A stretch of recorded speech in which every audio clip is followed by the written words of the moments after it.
Vamos a comenzar con la conferencia magistral. El tema es manejo de catarata polar posterior.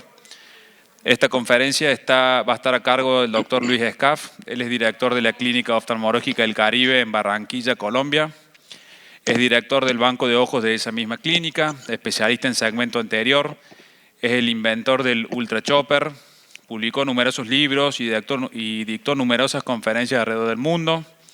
Y es el director del Congreso FACO Caribe, que junto con el Congreso FACO Extrema son los dos congresos más importantes de habla hispana a nivel mundial. Tenemos la suerte de tenerlo el director acá. Así que bueno, ¿cómo estás, Luis? ¿Nos escuchas bien? Hola, Tiziano. Sí, ¿qué tal me escuchas? Bien, bien, muy bien. Estoy acá con Noé y con Andrés. Te escuchamos y te estamos viendo muy bien. Bueno, excelente. Cuando quiera arrancamos. Muchos saludos a Noé, Andrés y al doctor Bulacio, que debe estar por allá. Sí, por acá está el Pepe Bulacio también. Bueno, antes que comiences a hacer de la disertación, le vamos a entregar un reconocimiento al doctor Noé Rivero, que queríamos que vos lo veas en directo, así que lo vamos a hacer ahora. Fabuloso.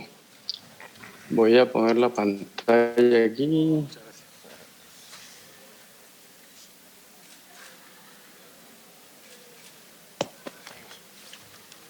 Arrancarla desde el inicio. Hola Lucho, ¿cómo estás? Hola Noé, ¿cómo estás? Muy bien, acá disfrutando un excelente simposio con todos los amigos acá de Córdoba, con Andrés, Tiziano. La verdad que han organizado este año un curso espectacular y va a dar para más todavía.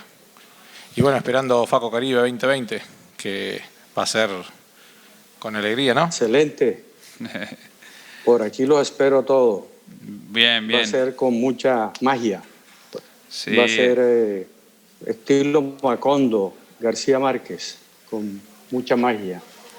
4, 5 y 6 de marzo, ¿no, Luis?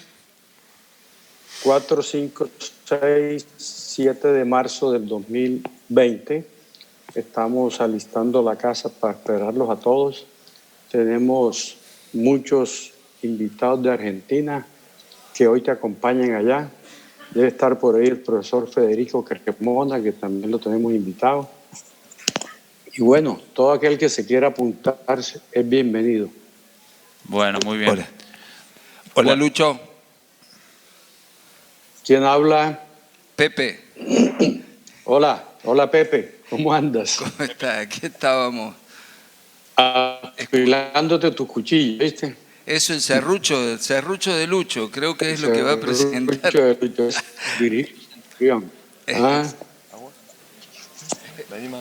Sí. ¿Cómo les ha ido en el Congreso? ¿Todo bien? Perfecto. Hermoso nivel. Los chicos realmente se los ve que trabajan duro para llegar a esto. Verte desde allá es una muestra de la excelencia que están buscando. Así es. ¿Y qué vas a contarnos, Lucho? Nada que ustedes no sepan. No creas. La experiencia es demasiado grande para que no nos quede algo por saber de vos. Sí, bueno, espero que les quede algo, ¿no? Espero que les quede. Siempre aprende uno algo cuando va a los congresos. Alguna cosita, algún tics. Exacto. Bueno, cuando guste puedes comenzar, Luis. Bueno, yo voy a abrir la pantalla, espérate. Allá tienen que poner compartir. No sé si me están viendo. Sí, ahí la vemos grande. Perfecto. Bueno, perfecto. Bueno, muy buenas tardes a todos. Agradecerle al doctor Tiziano la invitación. Para mí es un gran honor que me haya escogido para dar la conferencia magistral. Y el tema que vamos a tratar hoy es el manejo de la catarata polar posterior. Pero antes quiero ambientar un poco este síndrome del bloqueo capsular intraoperatorio que se relaciona mucho con el manejo de la catarata polar posterior. Este síndrome se presenta cuando la boca de la capsulorhexis es ocluida por la catarata al momento de la hidrodisección. el núcleo se levanta, tapa la boca de la cápsula Orexis y aumenta la presión intrasacular. Si esto pasa inadvertido, que con frecuencia pasa inadvertido, sobre todo en aquellos que están comenzando, empiezan a hacerle más hidrodistensión y lo que hacen es que extienden la cápsula posterior y termina el núcleo en el vítreo y nunca sabemos qué fue lo que pasó. Esto fue descrito por estos doctores que ustedes ven aquí en diferentes publicaciones y el doctor Gustavo Cremona, padre de Federico, que está por ahí presente, presentó este trabajo donde él cogió 100 cataratas normales, le hizo un surco central y partió en dos y después hizo la hidrodistensión. Entonces ya esto está publicado como una manera para no romper la cápsula posterior en estos ojos. Y vean ustedes, después el doctor Basabada y el doctor Howard Fine publicaron este trabajo interesante donde él demostraron con unos sensores externos que el momento donde más se sube la presión intraocular es en el momento de la hidrodisección, 223 milímetros de mercurio. Nosotros hace unos 10 años por ahí, más o menos, describimos esta técnica con el Ultra Chopper para evitar la RCP en ciertos casos que más adelante tratamos. Y era muy sencillo, hacíamos la cápsula Orexis, hacíamos un corte profundo con el Ultra Chopper, dividíamos la catarata en dos y después hacíamos la hidrodisección, como les voy a mostrar en esta animación. Partíamos en dos, después hacíamos la hidrodisección y el líquido refluía por el centro y así se evitaba presión sobre la cápsula posterior. Esta es la técnica que nosotros llamamos antibloqueo usando el Ultra Chopper. Y aquí se las voy a mostrar ya en una catarata. Hacíamos la cápsula Orexis, para este caso quitamos el epinúcleo para poder ver mejor. No hacíamos hidrodisección, partíamos la catarata en dos y ahora para una demostración que se viera más teñimos esto con azul tripán y vean ustedes cómo el líquido fluye entre las dos mitades y así eliminamos la presión sobre la cápsula posterior. Entonces, ¿cuándo usamos nosotros esta técnica antibloqueo? Nosotros usamos esta técnica antibloqueo en principiantes de FACO. Nosotros somos una institución donde entrenamos médicos, oftalmólogos para FACO y les exigimos que mientras dominen la hidrodisección usen la técnica antibloqueo. Cuando la cámara es estrecha, cuando el diámetro anteroposterior de la catarata está aumentado, cuando el ojo es corto, cuando hay una dilatación media que por obligación tenemos que hacer una calciloresis pequeña o mediana en pacientes con itis, catarata subcapsular posterior. ¿Por qué en catarata subcapsular posterior? Antes de que usáramos el VM, había en ciertos casos una dificultad para saber si la catarata era subcapsular o era polar. Entonces, para evitar problemas, todas las cataratas subcapsulares. Femtosegundo en cataratas duras, más adelante vamos a ver por qué, pseudofoliativa y por supuesto polar posterior, que es el tema que nos ocupa. Voy a mostrarles cómo ya está descrito con el advenimiento del femtosegundo en cataratas duras, está descrito la luxación del cristalino o de la catarata al fondo del vítreo por esta simple razón. Se hace la capsulotomía con femto, el femto genera un gas, este gas se acumula en la parte posterior al momento de insuflar el líquido, se mezcla el líquido con el gas, se sube el núcleo, se tapona la boca de la capsulotomía, si seguimos insistiendo se rompe y va a parar el núcleo al vítreo. Esto en cataratas duras con femto, en cataratas blandas es diferente porque tú puedes maniobrar y sacar el gas. Cuando la catarata es muy dura, que ocupa toda la bolsa, no es fácil maniobrar. Entonces nosotros describimos esta técnica de femto, de antibloqueo en cirugía de catarata con femto, cataratas duras. Aquí vemos una catarata dura, ya le hemos hecho femto y lo que hacemos es que dividimos en dos con el Ultra Chopper y completamos con un pre-chopper diseñado por nosotros igualmente. Y vean ustedes cómo sale la burbuja de aire o de gas que está acumulada.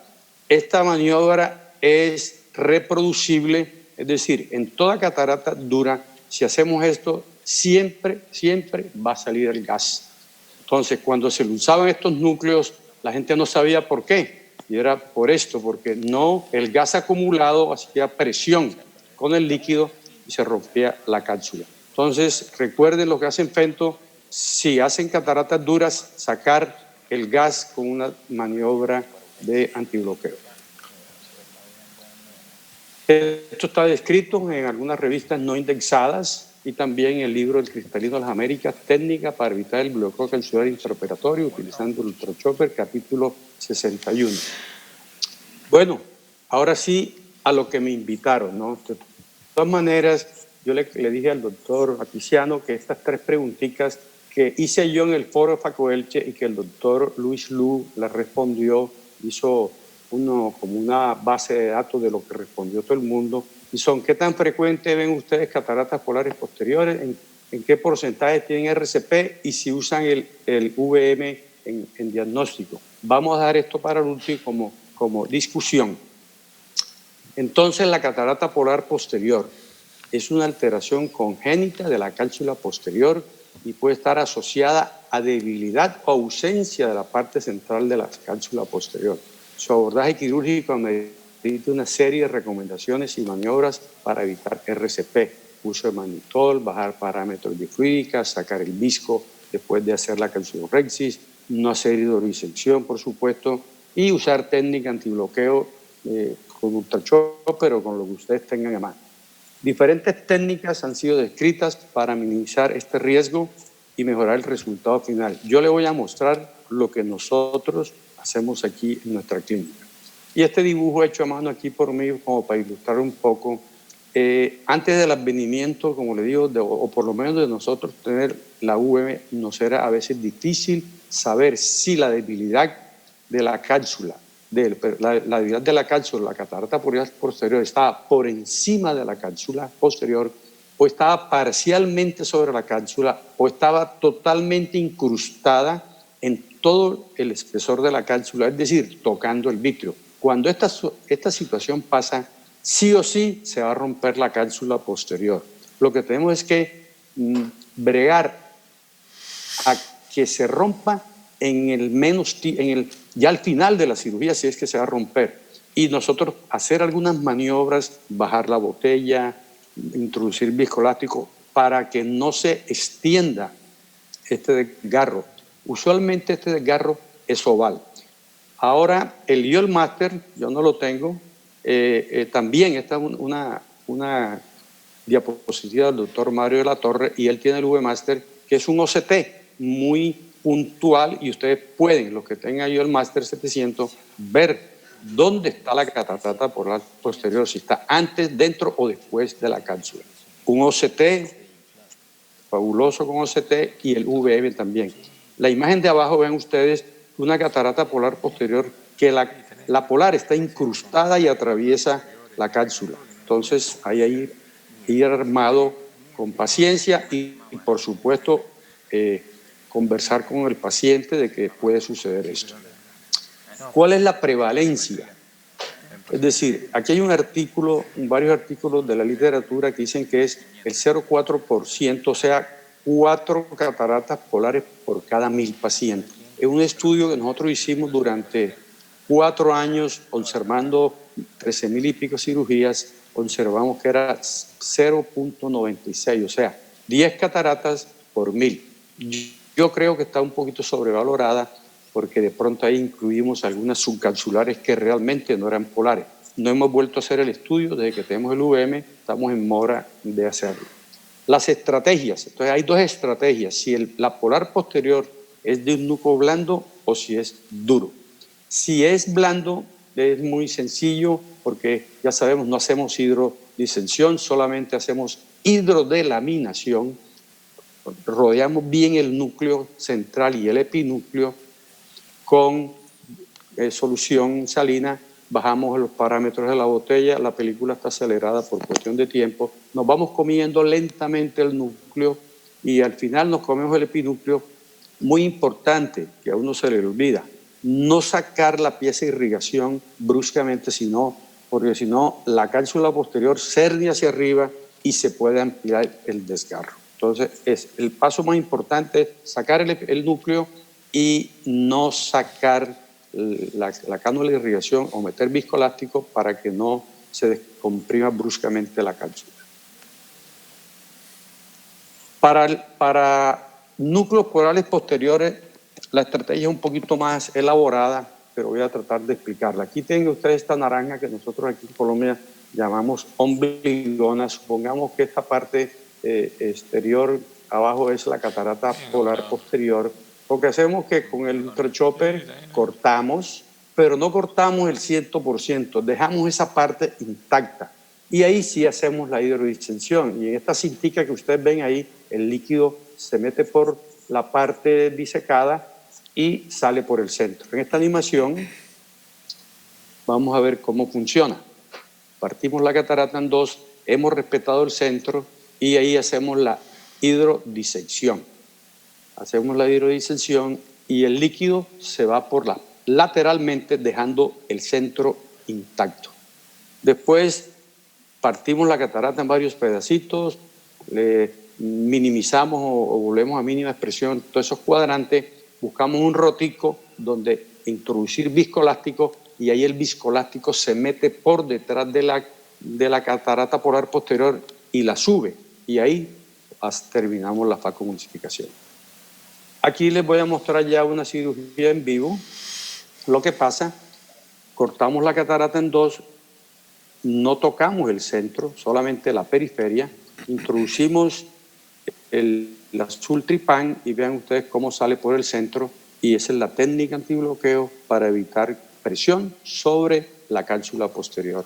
Partimos con técnica de Divide and Conquer la catarata usando un poder de 50 fijo y después vamos comiéndonos poquito a poco, hacemos un huequito en uno de los fragmentos y ahí introducimos el viscoelástico. Este viscoelástico eleva esos restos corticales y la placa posterior. Y vean ustedes que aquí queda la impronta, ahí está la impronta de la catarata polar posterior.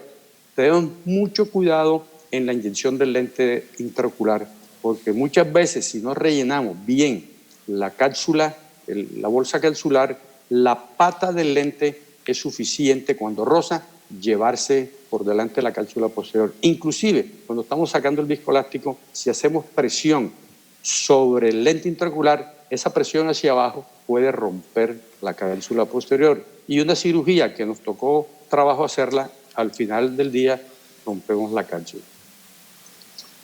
Esta es una publicación, ya es un poco antigua, tiene como 8 o 10 años, donde se resumía algunos autores, unos conocidos por nosotros, otros no, Basabada, Osher, Centurión, su casuística en cataratas polares posterior ruptura va del 7.25 hasta el 35%.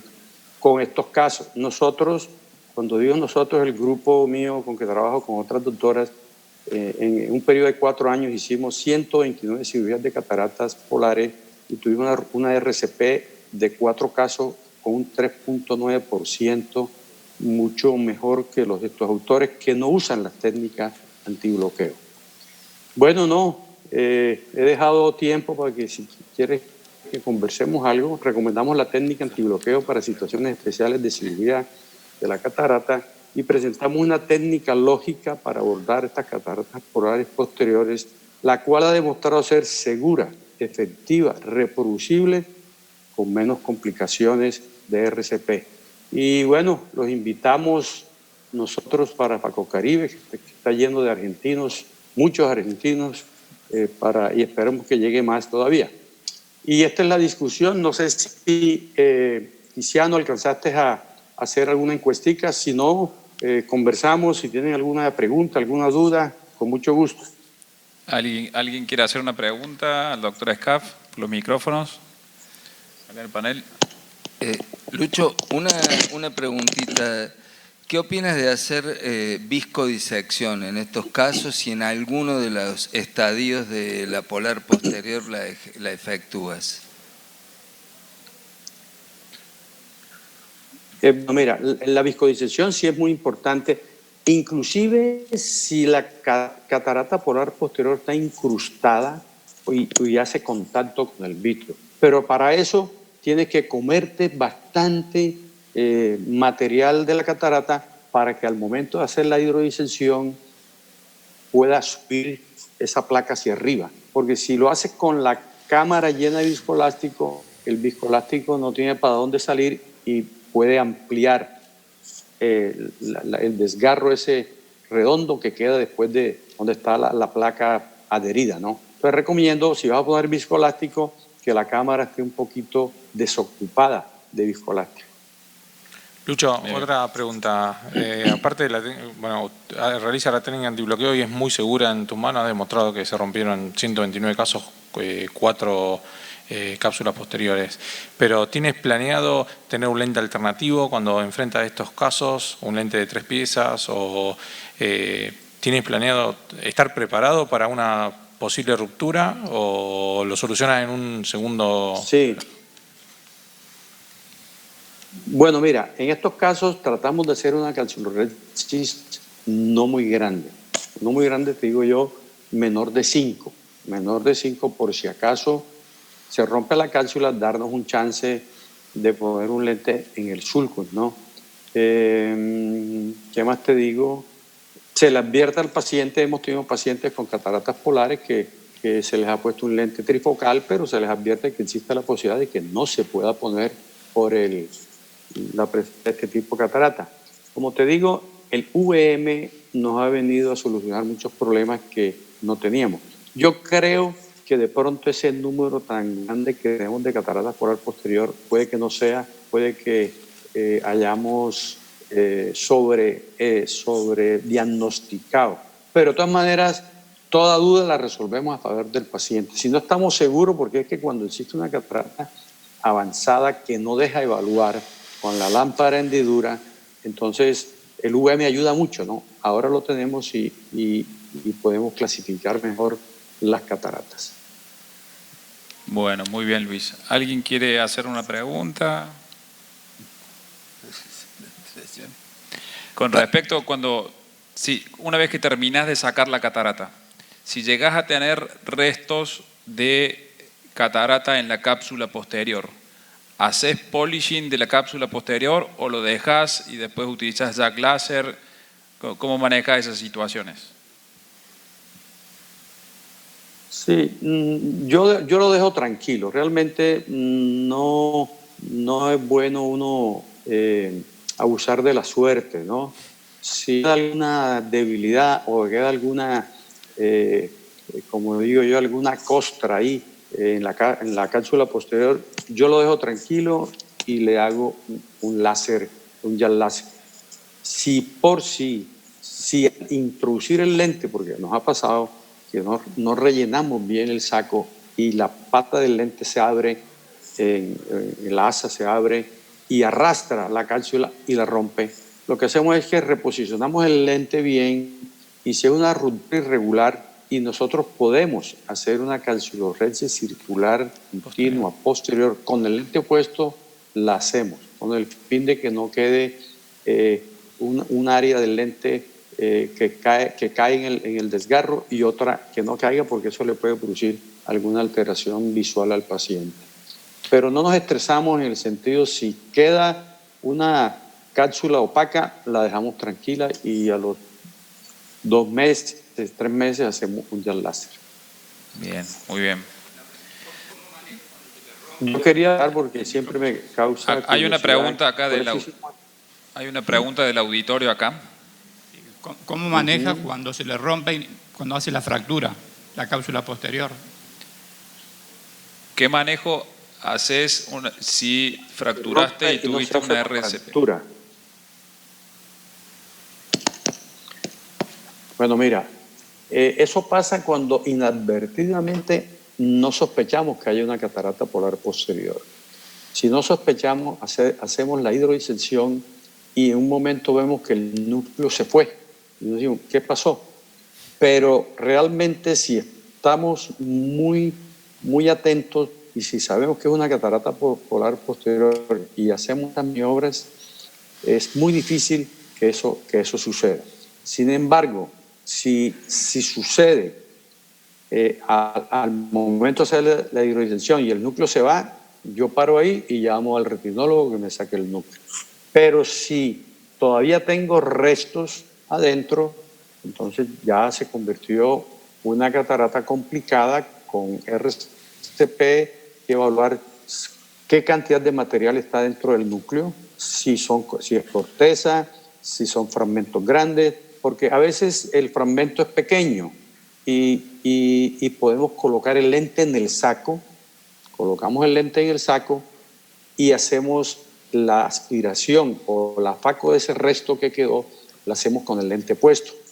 O si no quedan restos corticales y lo que hay son restos nucleares y lo que hay son restos corticales, ya cambiamos la manera de irrigación-aspiración usando, ya anulamos la incisión principal, hacemos otras incisiones y aspiramos con cánulas de burato. Bien, ¿alguien más que quiere preguntar? Lucho, ¿en estos pacientes le programan de rutina algún lente multifocal o prefieren planear un monofocal por las dudas de que si no pueden colocar el lente en el VAG? Yo planeo lente multifocal, si el paciente cumple con todas las exigencias de lentes multifocales, ¿no? Todas, que tenga las aberraciones de alto en baja, que el power distribution sea bien, que la pupila no sea muy grande, en fin, toda la película y todos los parámetros, el protocolo de lente multifocal. Si cumple los parámetros, lo planificamos para lente multifocal. Por supuesto, llevamos un lente de 3 piezas opcional para colocar, y nos ha pasado, ¿no? Nos ha pasado para un lente monofocal. Pero es importante uno advertirle al paciente, porque lo más triste, desagradable y frustrante de un paciente es que yo le diga que le voy a colocar un lente multifocal y después le salga diciendo que no, que como la catarata era así. Eso hay que decirlo antes, porque si no se dice antes, el error es de uno. Y ya por mucha explicación que tú des, queda la desconfianza y la duda del paciente. Entonces, para fines médicos legales, para fines de tranquilidad, se le explica todas estas cositas. Vea, tiene una debilidad en la cápsula posterior, existe la posibilidad que se rompa, no le podemos colocar el lente ahí, el lente intraocular no se le puede colocar multifocal, porque yo estoy colocando mucho más Panopti y también los Fine Vision, y antes colocaba por ejemplo el Restore, viene en 3 piezas, pero ya no estoy poniendo Restore porque el Panopti no viene de 3 piezas, entonces eso es una limitante, y no manejo otras marcas que de pronto ustedes tienen allá. ¿Cuáles son los parámetros que utilizás con el ultrachopper para hacer la técnica de antibloqueo? Ok. El ultrachopper, para hacer la técnica antibloqueo, lo ponemos con poder fijo, longitudinal, no torsional, de 50 de poder. Si la catarata es de una dureza extrema, le aumentamos a 60 o a 70 y lo usamos en modo pulsado, longitudinal pulsado, para evitar que se nos queme la incisión. Que el capuchón no quede muy justo. Si tenemos una incisión de 2.2, la abrimos un poquito más. Si usa 2.75 y usa un slip para eso, ábrelo un poquito más para que no vaya a quemar la incisión, que igual la quema cualquier punta si no hacemos esas medidas, ¿no? Y es muy fácil. Aspiración, la aspiración lo ponemos en 200 de vacío. Si usan bomba peristáltica, 200 de vacío, para que la punta ultrachopper, que tiene 2 orificios por laterales, vaya chupándose el detritus que va dejando cuando tú vas haciendo el surco, ¿no? Bien. ¿Qué más digo? Hay que quitar el viscoelástico también para que se refrigere bien la punta, y el ultrachopper corta de ida y de venida. Entonces tú haces un surco profundo de un 30, un 40% de profundidad. Después que haces ese primer surco, entonces con un manipulador o con un prechopper mecánico completas la fractura.